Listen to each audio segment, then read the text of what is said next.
Okay. Hello, Sandy. Okay, I'm trying this. Wait a few minutes. See if one of our participants will be in.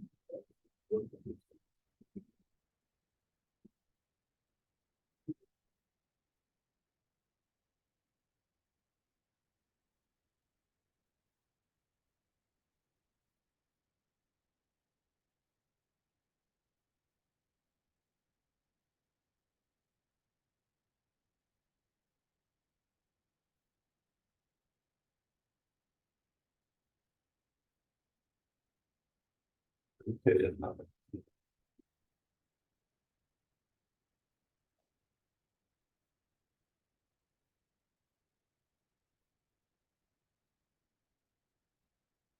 just wait a few more moments.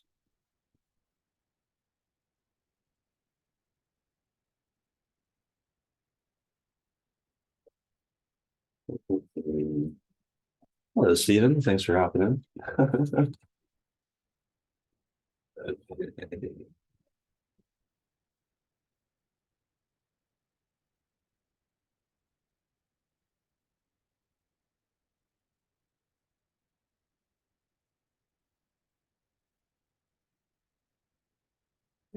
So let's do this then. So hopefully everyone can see my screen being showed as a presentation.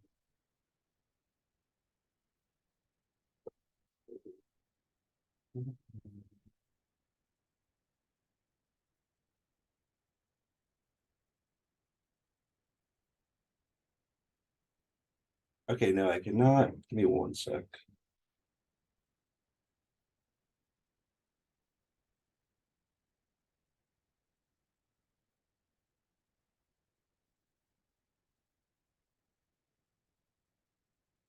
I was not in presentation mode. Okay, thanks.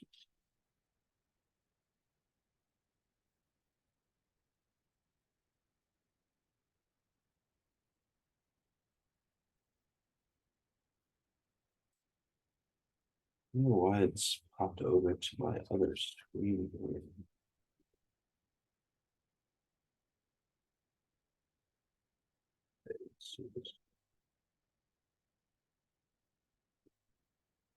Like, can you share? And then we'll get started.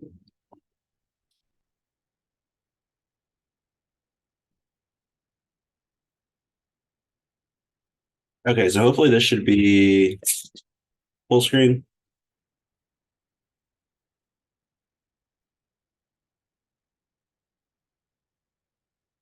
Okay, great. Alrighty, let's get this party started. So my name is Chandler Walters. I'm the Outreach and Communications Manager here at MVLS, and I wanted to put this training together to just share a little bit, about how we run communications here, but also hopefully, so you can learn a few tips to take with you as well. Okay, so today's agenda is kind of going to be in three parts. The first part is going to be, who we are as MVLS, going over, some of the fundamentals of what digital media is, some digital media tools, how we can use digital media. And then, we're going to go over why everyone, in my opinion, should have a communication strategy. And then we'll finish the webinar with an introduction into ethical storytelling. So going over, what we do as an organization for Maryland Volunteer Lawyer Service, simply put, our mission is to remove barriers to justice through, how I see it in three phases. The first being, how you might know us by, the most being through free civil legal help, our free service. Secondly, being community engagement. That's kind of, where I come in as communications and outreach manager, seeing how we could not only illustrate some of those ideas through digital media, social media, which we'll learn today, and then the third part, advocating for equitable laws, And then we're going to go over kind of the process in which, how a client actually matches with one of our volunteer attorneys or tax professionals. So we are a statewide program. We're located in Baltimore City, but, we service all of Maryland. There are a few counties there, in bold at the bottom of the slide. And those counties are going to have legal services, within those counties. So we'll work with them on a referral basis. If they're not able to get help, from us or from them, then we'll be able to, work with each other to see, which organization may be the best fit. So quickly going over our pro bono program. So we are, a civil legal service to Marylanders of limited means. I'll go over, in a slide or two, our eligibility. We've served, up to date over 5,700 cases, being closed. Now getting to who are our volunteers. So I've, talked a little bit about the volunteer attorneys and volunteer tax professionals, but really they're coming from all walks of life, big firms, small firms, solo firms, as well as, CPAs, working with, really folks of all types and providing that training to ensure that at the end of the day, they're not only successful, for themselves and moving their career along, but also being successful for the client. And now just going over the, 6 legal types of cases that we accept here at MVLS. Won't go over all of them, but some of the, most, I guess, popular ones coming through our doors: estate planning. That's going to include the will, maybe getting a deed change, maybe, you've heard of what is a tangled title. And that is something, that we'll be able to provide our resources for at MVLS. Now we'll move on. Keep it moving here. So these are going to be a screenshot from our website. You can get that as well on our website at mvlslaw.org/free legal help/eligibility. It's going to vary slightly per the program, but this is our general eligibility guidelines.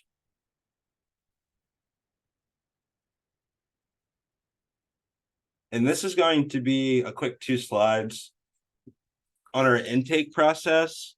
So as you can see, we have a toll-free number, and intake is done Monday through Thursday, 9 to noon. They'll work with a legal advocate, and they will, be able to start that intake application to ultimately be matched with an attorney, or, a tax professional. Our volunteers are able to view those open cases on the pro bono portal, as well as, we'll see a bunch of different examples today of, different mediums in which we pitch cases to volunteers as well. And costs, as I mentioned at the beginning, MVLS services are free outside of, some filings. 2 examples there, $5 to the Registry of Wills, as well as federal filing fees, which, cannot be covered by MVLS. All right, now let's get to the, the crooks and crannies, if you will. So what is digital media? I wanted to just really use like the most simple definition that I can kind of put together. And really, in its most simplest form, it's the use of technology to convey information. And that's, really what we're doing in the lens of, communications at MVLS. And it's kind of how I hope, you all will use some of these digital media tools, to get the most out of your organization, your firm, etc. So some examples of digital media, kind of, at first, I didn't even associate, anything really other than maybe social media with digital media, when I first kind of entered the communications world. But it's really, almost any way in which information can be digested. So if we look at some examples here on the slide, social media might be, the biggest one. earned media, we'll get into some of those. That could be, recent news, maybe a interview with Fox 25 or the Baltimore Banner, op-eds, recent publications, websites. So, for us, that would be MVLSlaw.org. Emails, we get into some examples of those, blogs, podcasts, videos, online webinars like today, and much, much more. So thinking about the importance of digital media, and for us at MVLS, it's really, and in general, is really thinking about how you can build the biggest impact, for your mission, thinking about how you can, use these tools to market, and then also, recruit, whether that's, new staff, whether that's volunteers, whether that's potential clients, potential donors. There are all sorts of constituents depending, on your business, on your organization. So I mentioned a few of those in the last slide, but let's go over a few digital media tools that are currently being used, by much more than just us. And the top 4 here on social media, those are going to be the tools that MVLS uses, where you'll be able to find our content. The handles to all of our mediums will be provided at the end of the presentation. But we use Instagram, Facebook, LinkedIn, and YouTube, formerly known as Twitter, now known as X, is something that we used to be on. It's kind of hard to manage as a one-person comms team, because Twitter is a bit more of something you need to be, constantly on, constantly tweeting. I'm not even sure what the verb is now for X, but TikTok, Threads, and probably even more stuff that, I'm not even aware of. And we learned that, with the social media, each of these mediums, really serve a specific purpose. So thinking about, throughout this presentation, I'm going to be using examples, in the lens of MVLS.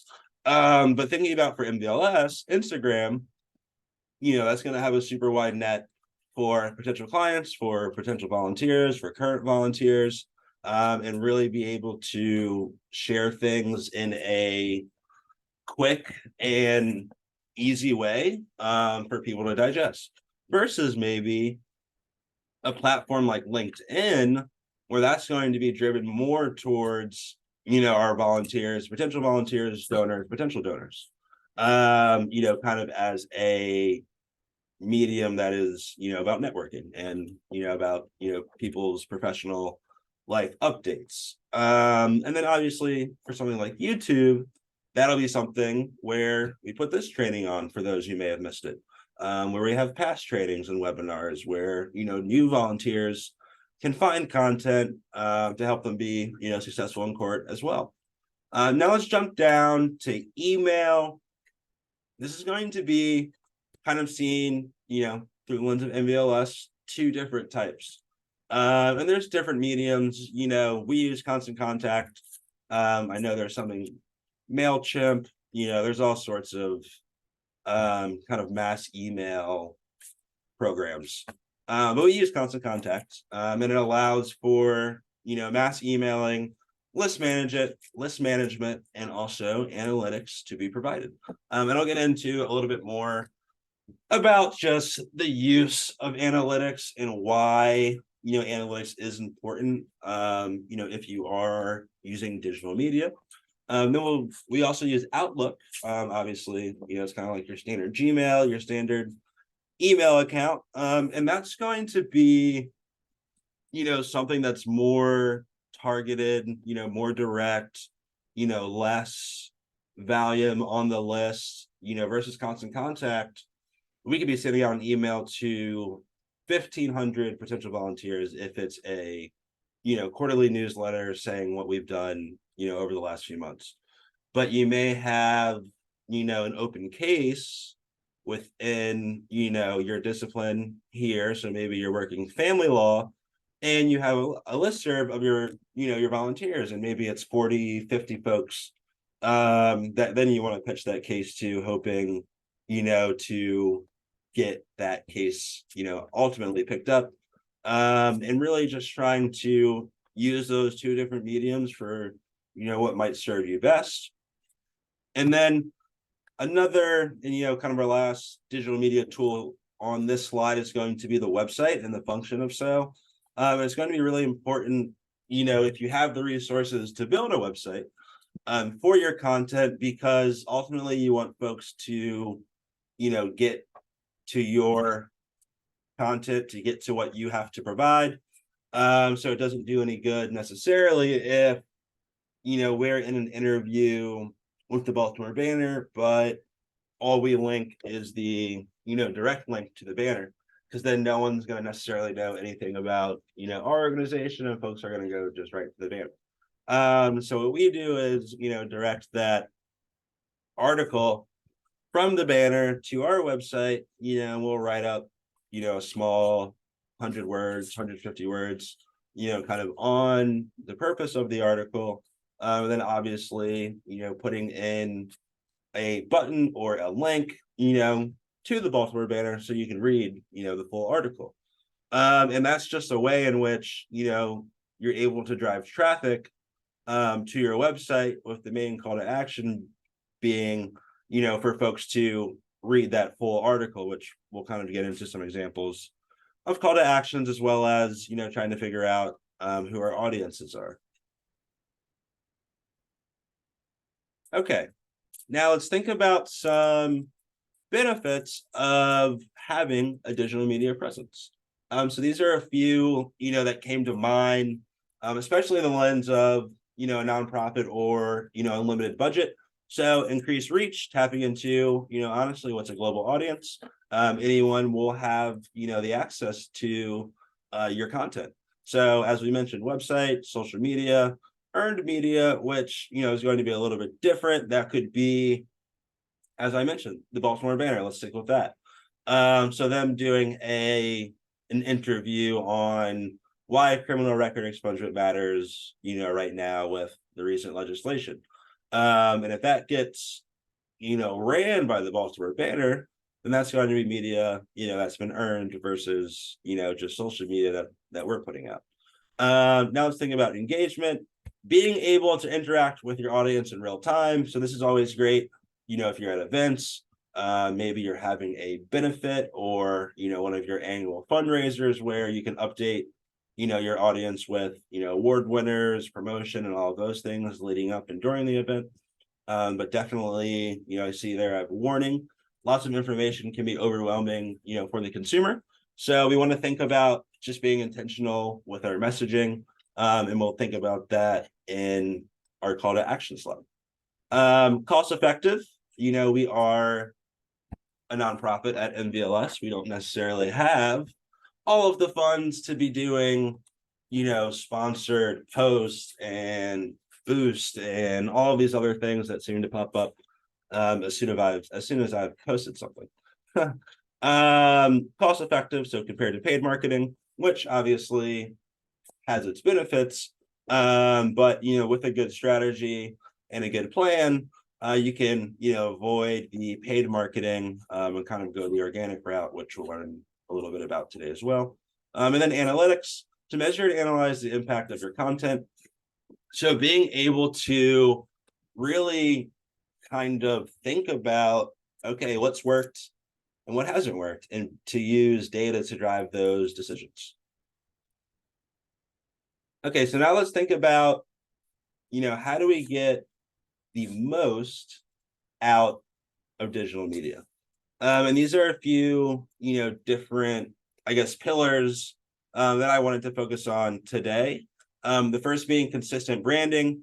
So something that I really pay attention to, whether it's through, our newsletters or, our videos on YouTube or, just our social media posts, that it's following, not only a cadence, but, the imagery and the messaging is within, our mission, and it continues to harp on, language that we want to reiterate.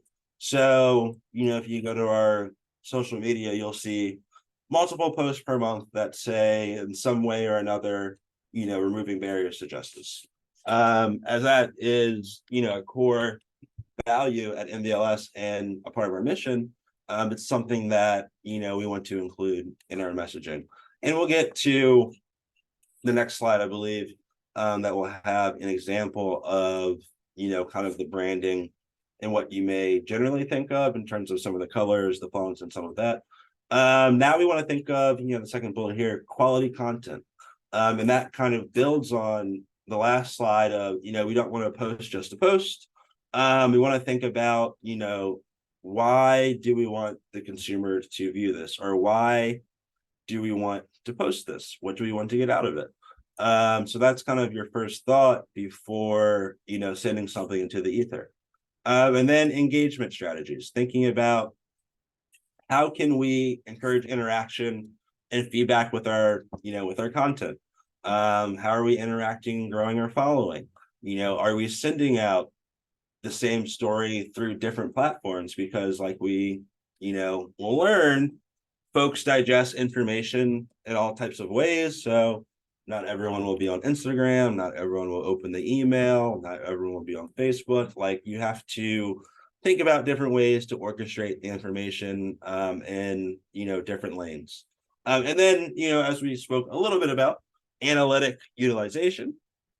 And that's going to be, how do we monitor and adapt based upon the data? How can we build in time to review the data? How can the data ultimately drive our communication strategies to have better results? So if we want to get people, to a clinic in, MVLS, we have an estate planning clinic coming up after the new year. How can we think about past recruitment for clients, so we're not repeating, the same mistake? And that can be achieved, through analytics and through looking at the data. Okay, and quickly, we're going to go over just the power of analytics. It's almost, something that we could have obviously a whole nother webinar on. But as I said, using data to measure and analyze performance. So these are a few examples of different analytic categories in which, you're actually going to be able to pull that data from. So website traffic, how many folks are coming to specific pages, how many people are coming to specific blog posts, and also how long are they staying, on those pages. So within Constant Contact, you're going to have some of the following analytical data points. So click rates, opens, unsubscribes. That'll help us figure out, what information within these newsletters are people really engaging with, what other information may be, just a little too much.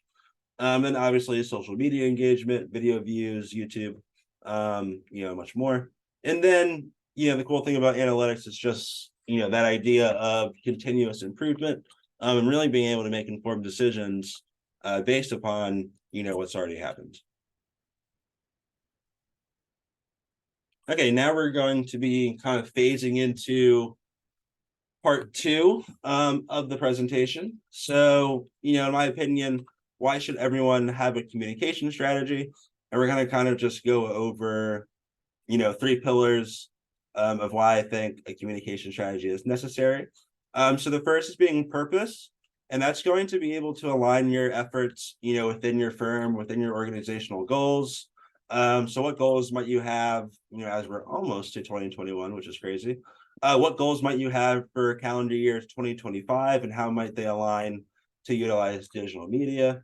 So for example, we're always, trying to recruit more volunteers. So how are we kind of, aligning that goal for volunteer recruitment, amongst kind of all of these different branches, of our communication, triage. So as I mentioned, we have the newsletters, the bigger emails through Constant Contact. We have the smaller emails. We have social media. We have YouTube.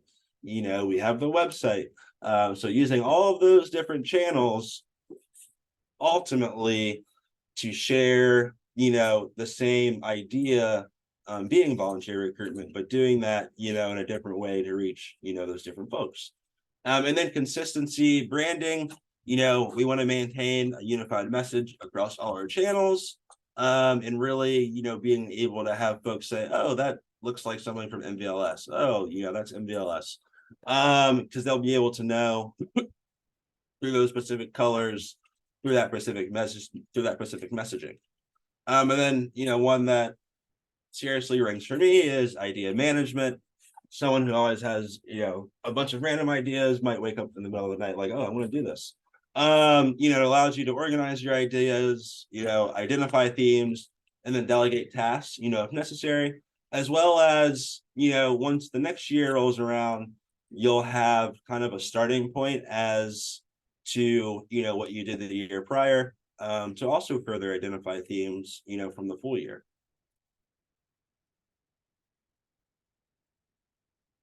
Okay, now these are a few elements of a communication strategy that I wanted to identify today. So first is going to be the target audience. And you're going to want to define and understand your audience prior to, sending any social media message out, because otherwise you may not even know exactly who the message is intended for.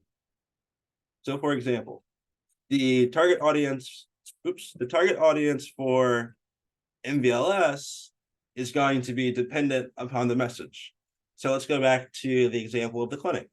The target audience for that is going to be, potential clients in Baltimore City who, may want to get their will done, or, may have never even heard of the benefits of getting a will, et cetera, et cetera. So, we're going to want to target in our social media posts, client recruitment. And that is going to be done, in one of many ways. Maybe we'll do a video saying some of the details so you can kind of connect, with a face to the event.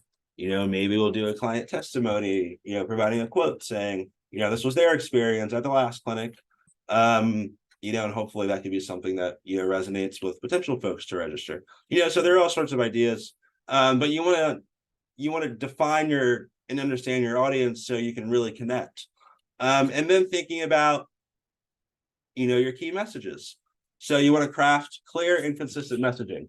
And that's not only, when people are learning about your organization, but also in, your social media content, your emails, et cetera. And that kind of gets to, that call to action, and being precise. And then you want to think about your channels or your mediums. So as I mentioned, for us, we use Facebook, LinkedIn, Instagram, and YouTube, because those are, the mediums that, we're able to successfully, manage, kind of within our capacity at the moment. So, just because there are, a million social media mediums, it doesn't mean you have to create an account for all of them, if you don't have the capacity to run them all, with the same amount of energy. And then you want to think about the timing, of your messages. So right now it's the holiday season, right? So we're doing some messaging, obviously, between Hanukkah, Christmas, Kwanzaa, to ensure, we're being inclusive in our messaging. But also it's a good time, to repost some things when people may be off work. It may be a good time, to post some dinner things for people to read when they're off, over the next week and New Year's. So it's like, depending on what's going on, kind of related to your organization, can drive the communications as well. Another example, we're going to be headed to tax season pretty soon here, after the new year. And that'll be driving, some of our communications at MVLS between resources, what to avoid, what to prepare for, et cetera. Okay, so these are, an example of our key messaging and our brand kit. So here on the left, you'll see our logos. And these are, the associated colors. We're kind of getting the weeds here. But associated colors, with said logo. So these are always going to be the colors you see, throughout our social media. Okay, let's think about, furthering, this conversation about who is our audience. So there's an importance of, what we call audience analysis. You want to tailor your message to, your specific demographic. And that's called, kind of the persona creation. Now, these are just a few examples. Some of them may, appeal to you, some of them may not. But it's just to give you, a range of, the different profiles in which you could create, kind of based upon this. So some could be, maybe the first thing you think of is demographic. So age, gender, location. So for the, the clinics, the My Home My Deed clinics, to keep that example going, we're going to be thinking primarily older adults, who may have their home paid off, who don't have a mortgage payment, who we can ensure can pass their home on, to the next generation and keep that asset in their family. Technological affinity, thinking about, okay, do we want to only promote a clinic for older adults on social media where maybe not many older adults in Baltimore City are popping off on social media? I don't know. So we want to think about, the different mediums to attract the different folks for what, our goal may be. And then, that kind of gets us down to, identification, understanding the needs and concerns of your audience and specific social mediums. So that's kind of an idea that, we'll constantly come back to, and one that you should constantly be thinking about when sending out your messaging, when thinking about your call to action, and really when, just thinking about your audience. Okay, well, now let's get to what is a call to action. So I kind of have been using this word throughout the presentation. Super simple definition that, I kind of came up with here is just encouraging the audience to take a specific action. And it's really that simple, but thinking about what that action may be, doesn't have to be super complicated. It could be, please donate, please volunteer, register here, subscribe, please share this. If you have a, job opportunity, apply here, download this fact sheet. So it's like, there are all sorts of call to action. Those were some simple, examples, but ultimately, in the sub bullet I put here, what action do you want, the audience to take? And then that kind of gets us back to some of these personas and some of these demographics, and the actions in which you take per the medium, probably and should differ.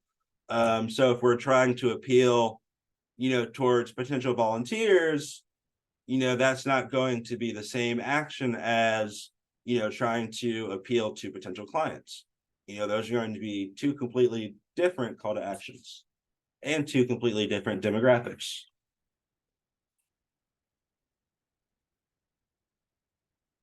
Okay, now we're going to have just a quick review on photos and kind of, why user generated content is best. So, for me, authenticity, and thinking about community partners, thinking about, building your following, thinking about, folks connecting and trusting your brand. This will give you the opportunity, to really do that with, photos of your staff, photos of, folks you're connecting with in the communities, maybe photos of clients, really all sorts of things in which, you can take advantage of to build that, connection, even your pets. So our holiday card is literally people's pets from the office. So it's like, it's nothing crazy, but it's something in which, people can connect with. It's kind of like that user generated content in which, you're able to feel, each of these different experiences in this little holiday card, how those photos were taken, or, maybe you have a dog which you can connect with, or whatever the case may be. Then ultimately, brand trust and identity. Just like anything, you want to be able to have, an identity, for your brand, whether it's through your mission, whether it's through, your illustration, whether it's through, your key messages, your brand kit, something in which, that message is being repeated and consistent. Okay, now we're getting into the third phase, the final phase of, today's webinar. And today's been pretty, informational, but, if there is interest, we can definitely kind of, think about this as a part two and applying some of these, ideas kind of in a workshop manner. But okay, what is a good story? And these are going to be kind of open-ended questions, for you to just think about, whether it's through, stories you've heard, stories you've told, things you've, really soaked in, just kind of amongst your own experiences. So I'm just going to run through these really quick. Who in your life tells good stories? What makes a story interesting? What keeps you reading / engaged in a story? And that could be something as simple as you're scrolling on your phone, scroll, stop. And it's like, why'd you stop? What about that? What about that post, or what about that, quick blurb or whatever have you, kind of has you locked in to that. Think about if you went, this is cool. So what keeps you reading, engaged in a story? Think about if you went to an action movie and it started with an explosion and finished with an explosion, and then the credits ran. It would be like, why did I pay $18 for this movie? So thinking about, every good story obviously has an arc, but, thinking about an R lens, focusing on the why and not the how.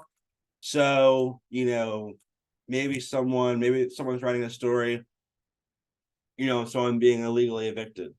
You want to focus on why that person, is being illegally evicted. So the things that maybe led up, to them not being able to pay rent, maybe their own Social Security, maybe, their wages got garnished, all sorts of things that can happen, kind of leading up to, that eviction or that illegal eviction, and not so much just on the action. And then obviously, emotional connection, how stories evoke feelings and create lasting impressions. And that's ultimately, how all stories, or at least good stories, make us feel at the end is, they make us feel something.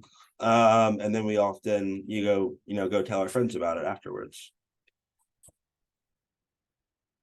Now let's think about what is a good story told ethically. And there's not really, too many differences other than just ensuring, we are being totally inclusive in this process, towards the client or towards, whoever we're interviewing.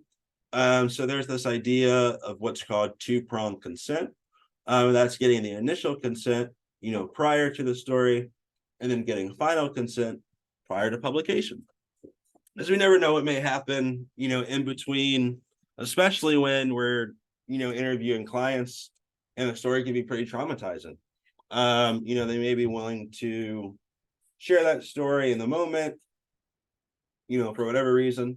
And then, maybe a month goes by and they're like, actually, I'd rather my name not be in the Baltimore Sun about how I lost my house. So if you could pull that, thank you. And that's, totally within their right. So that's, that's two-pronged consent. And then we'll quickly just go through, kind of the three buckets of ethical storytelling. So first is, what's the experience and impact on the person whose story is being told? So like I said, a lot of the times it can be, incredibly traumatic for this individual, telling the story. So let's think about, was it empowering? Did they get to choose how the story was shared? Did they get something, from sharing it? So maybe, a small payment, a small check for them, telling their story. And as I said, maybe was it re-traumatizing? Because that nobody wants that. So who shapes and tells the story? This could have a lot of, influence upon, how the story is told. So our narrative is framed around the goals and perspective of the person, community with lived experience, or is the organization's goals being prioritized and their perspective. So, an example that, I learned in this ethical story training was just the idea of, telling stories for like in development for, potential donation. And it's the fine line of, does this individual know that their story is being told in order to, solicit donations? That's a really interesting potential conversation to have, with someone, in terms of being truthful, in terms of, what their story will be used for. And then what are the effects of the story on the larger issue in the population? How does the story affect listeners' understanding of the issue? Population, does it increase, decrease? Stigma, and then we have to consider, representation, obviously, in stories being told ethically. So those are a few things, to think about in telling and sharing ethical stories, which, to be honest, is not something, I'd ever thought about, in that way prior to attending, an ethical story training. This is going to be, kind of part 2 of telling stories ethically. It's going to be, having that media release form. And if you're not familiar with the media release form, it's, being able to have consent to use someone's image or their story. Obviously, you got your legal protection, you want to avoid potential issues, especially if it was a story of trauma. They never gave you permission. They never signed a media release form. Next thing they know, they're on the Baltimore Sun. They see their name and their story, and they're about to have a field day. And then showing respect, for their rights, their privacy, and ultimately, if they're willing to, move along with, sharing their story or not. As I said, maybe their, thoughts about it changed, and that's totally within their wheelhouse to make that change if that's what they want to do. Okay, so this has been totally a bunch of information. But thank you everyone, for your attention and your attendance. But today in review, so these were a few things that we covered. The slides in the video will be up for review in just a couple of days. So how to get the most out of digital media, why you need to consider developing a communication strategy, and then the basics of why ethical storytelling matters. So those are going to be the 3 main, kind of buckets we covered today. Kind of as promised, our current social media handles, facebook.com/MVLS Pro Bono, Maryland Volunteer Lawyer Service, YouTube, and MVLS, LinkedIn, MVLS, Instagram. So, really just popping us in any of those 4 mediums and you'll be able to find us. So I'm going to stop sharing my screen here for a sec. Trying to figure out how to see here.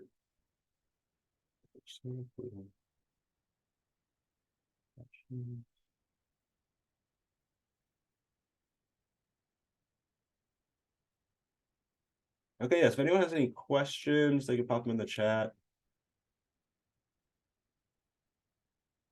Okay, cool. Thanks, Stephen.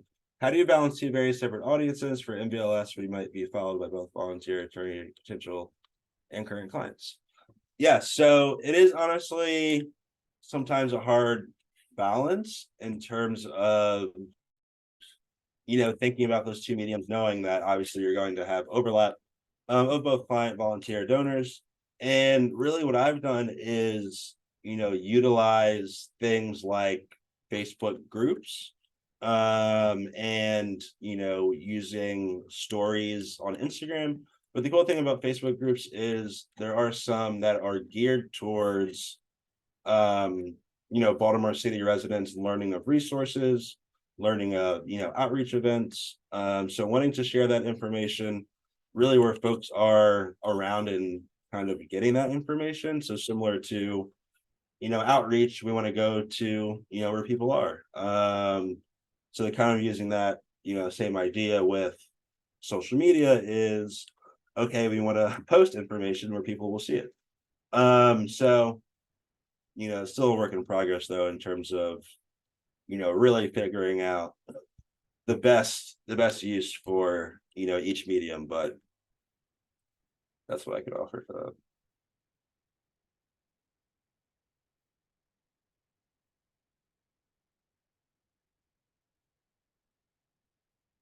Oh, cool. Thank you, Sandy. What would be your recommended number of social media posts per day? So yeah, I'll get to that in a sec. So yeah, I would suggest no more than 2 social media posts per medium.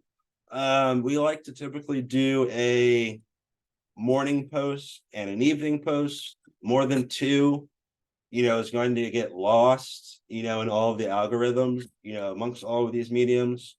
Um, and really, if we're able to not post a couple of days, we typically use the weekend for that, so people can catch up per the algorithm on a week, of posts. So that kind of comes out to between 5 and 10 posts a week, kind of per 7 days. Can you speak more about LinkedIn specifically? Are there any strategies, thoughts you have on that medium?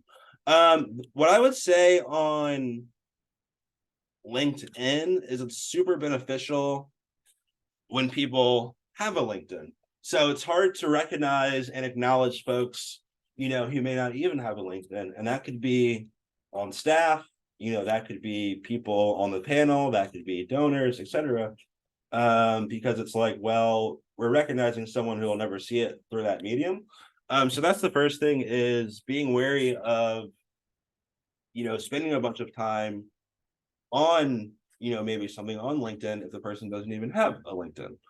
So you want to work with that individual to think, what medium may serve, this recognition best. And maybe it's something, on the website, maybe it's a blog post, and not, through LinkedIn.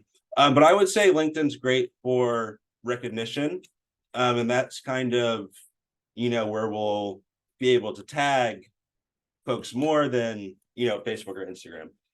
So tagging their firm, tagging themselves individually, because, people are excited, when they do cool stuff, and they get tagged on LinkedIn, and they're able to, repost those things. And then that's kind of where your organic growth comes into play, in terms of now, you have folks you're connected with seeing, things you've done and vice versa. And now they're, aware of MVLS and the things that we do. And, maybe they're an attorney and, they'll want to take a case, off of, recognizing, an individual from our staff.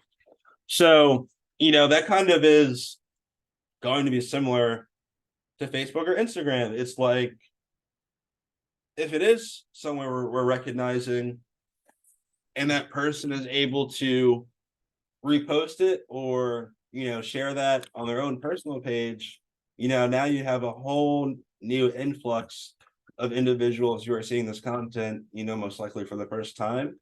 And for, an organization that's not paying, for sponsored ads or things like that, that's going to be the best way, to get the word out and to grow, our brand, honestly, for right now, at least.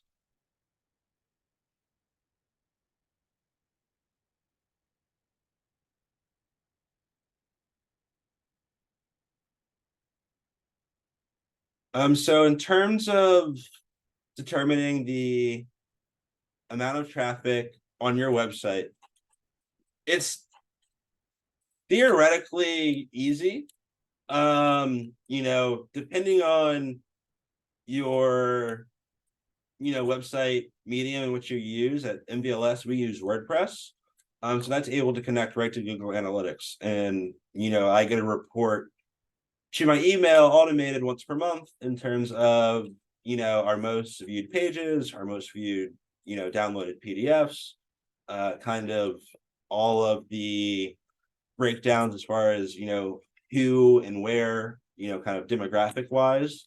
of folks who are on our website and for how long, how they've gotten there, what keywords people are using, to find us in Google. And that's kind of a whole other training in terms of SEO and, how folks are able to kind of blind find you through things you may have posted or, content that's hosted on your website or other places is kind of the back end in terms of, okay, what are you putting, for folks to kind of be those keywords that they may be putting in, free legal help, how to find a lawyer, free clinic, expungement, things like that. So you want to, build those things into the back end. So those keywords, will pop MVLS up, on a regular Google search. So that's kind of like the, I guess, quick breakdown in terms of, how you can determine the traffic and how you can use, some of the analytics to, drive the decisions. But, there are teams of 15, 20 people that just do, Google Analytics to drive, content for the communications team. So it's super complex and super, in depth, but, being able to break a little time for that can be very useful in kind of determining some next steps, especially if you're able to kind of review it on a quarterly basis.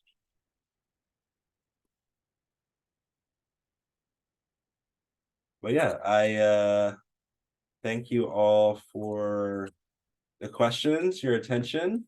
I think my first webinar, we survived, everyone. It is 12:21, almost 1 o'clock, and hope everyone has a happy holidays. And I'll see everyone soon. Thank you.